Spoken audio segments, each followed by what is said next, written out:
Hello everyone, welcome to the channel failure to success. कल मेरा exam था, means 15 of October, second shift को IBPS PO pre का। और मैं अपने अटेम्प्ट शेयर कर रही हूँ, साथ में कुछ टिप्स भी शेयर करेंगे कि कैसे एग्ज़ाम में मतलब पेपर को अटेम्प्ट करना है और पैनिक को नहीं होना है बिल्कुल भी। ठीक है, तो चलिए स्टार्ट करते हैं। तो सबसे पहले तो लिख देते हैं यहाँ पे 15 अक्टूबर सेकेंड शिफ्ट। ठीक है, तो सबसे पहले इंग्लिश में मेरे अटेम्प्ट थे 23। देन क्वांट में मेरे अटेम्प्ट हैं 23।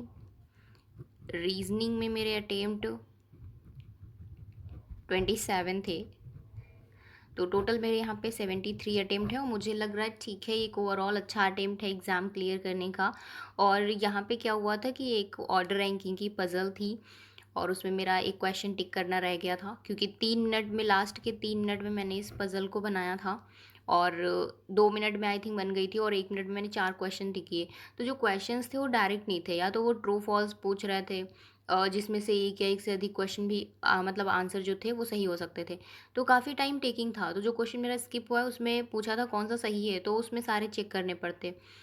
तो ये वाला क्वेश्चन मेरा स्किप हुआ था।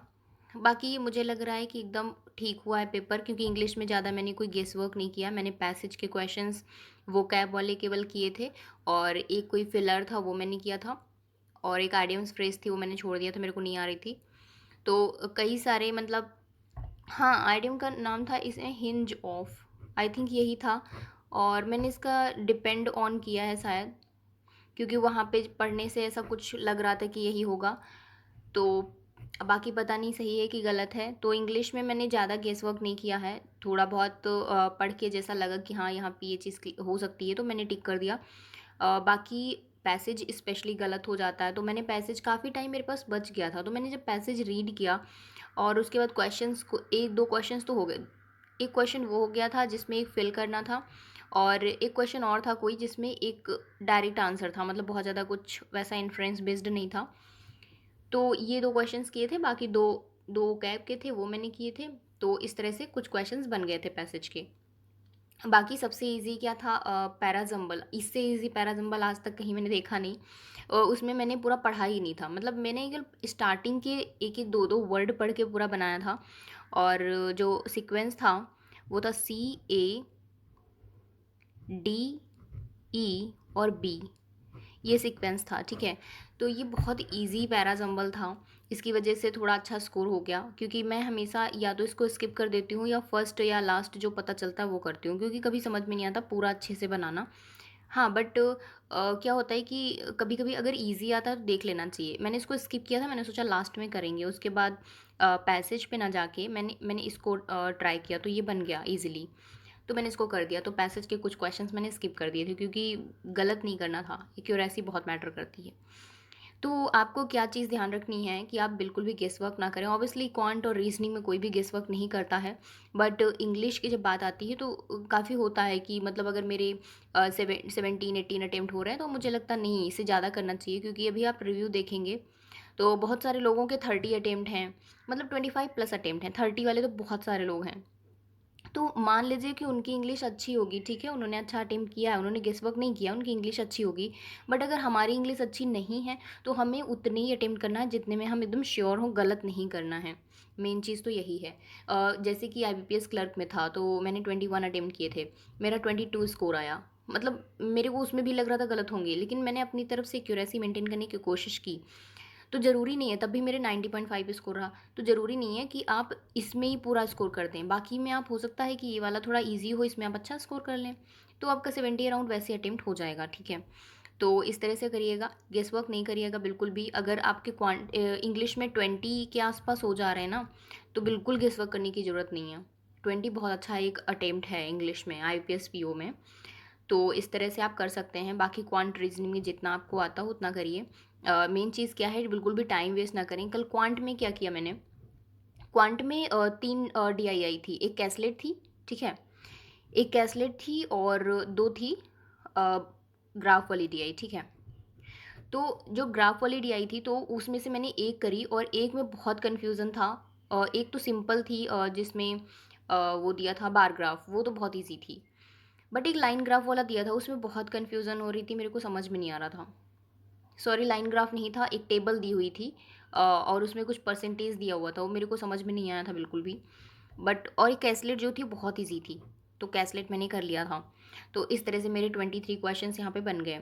और बाकी एक दो क्वेश्चंस मैंने वर्ड प्रॉब्लम के भी किए थे, तो उससे भी थोड़ा अच्छा हो गया, मतलब स्कोर ओवरऑल। बट मेरा था कि थोड़ा और अच्छा अटेम्प्ट कर सकते थे अगर वो डीआई आती, बट नहीं आ रही थी तब भी कोई दिक्कत नहीं है। मैंने टाइम बिल्कुल भी, मतलब ये नहीं हुआ कि वेस्ट हुआ है। हाँ, मेन चीज़ है कि अगर आप किसी क्वेश्चन में स्टक नहीं होते हैं, जैसे मैंने जब मॉक कर रही थी तो देखिए मैंने क्वांट में कितना, अभी जो लास्ट मॉक मैंने दिया था 1 आवर का जो मैंने किया था लाइव मॉक, उसमें मैं कितना स्टक हुई हूँ क्वांट में। हर एक क्वेश्चन पे एक एक दो दो तीन तीन मिनट वेस्ट किए हैं। तो इस तरह से किसी भी चीज़ में नहीं हुआ, ना इंग्लिश में हुआ, ना रीजनिंग में, ना क्वांट में। और रीजनिंग में हर एक सेकंड का मैंने यूटिलाइजेशन किया। बट हाँ, एक क्वेश्चन वो स्किप हुआ क्योंकि पीओ का एग्ज़ाम है, तो ऑब्वियसली बहुत अच्छा अटेम्प्ट नहीं कर सकते हो।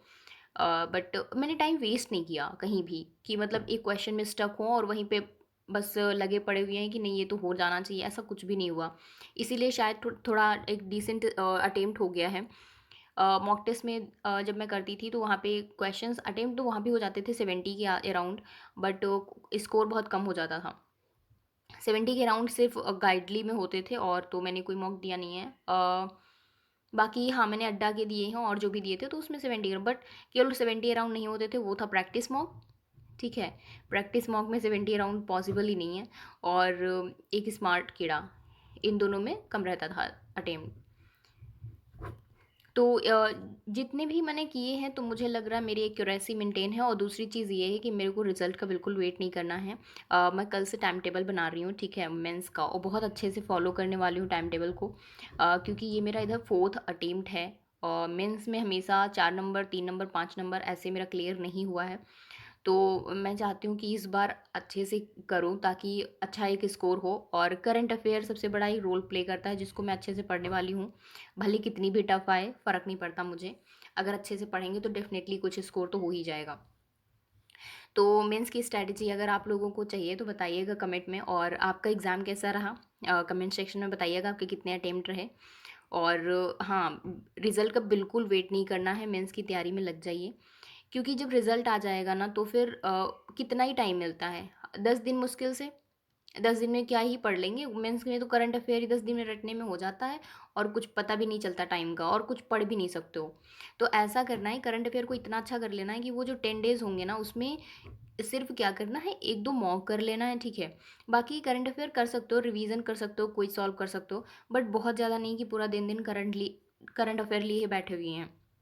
तो दिन भर पूरा करंट अफेयर, जैसे अभी आरआरबी का एग्ज़ाम था, आईपीएस का था, तो मैंने भी यही किया। और वो इसलिए क्योंकि लास्ट के 2 मंथ्स का मेरा रिवीजन नहीं हुआ था, और मैंने सिर्फ 2 बार रिवीजन किया, इसलिए वहाँ पे क्वेश्चंस में काफ़ी कन्फ्यूज़न हो रही थी। क्योंकि डेटा बेस्ड बहुत क्वेश्चन आ रहे हैं, तो उनको अगर अच्छे से लर्न करना है, याद करना है, तो उसके लिए बहुत अच्छे से पढ़ना पड़ेगा। राइट, तो मेंस की तैयारी में लग जाइए आप सभी। और मैं तो आज ही से टाइम टेबल बना रही हूँ एक्चुअली। और अभी आज शायद फॉलो नहीं हो पाएगा, टाइम टेबल तो बना दूंगी क्योंकि मुझे कुछ काम है। सो कल से अच्छे से एकदम टाइम टेबल के अकॉर्डिंग पढ़ाई करेंगे। और देखते हैं। नेक्स्ट एग्ज़ाम है R R I B P S, sorry, next exam है एस बी आई क्लर्क का। तो उसके लिए मॉक टेस्ट कर लेंगे, ठीक है, उसके लिए केवल मॉक टेस्ट ही तो करना है प्री के लिए। बाकी मेंस की तैयारी साथ में पैरेलल ही करते रहेंगे, ठीक है। तो मिलते हैं नेक्स्ट वीडियो में। Take care, bye.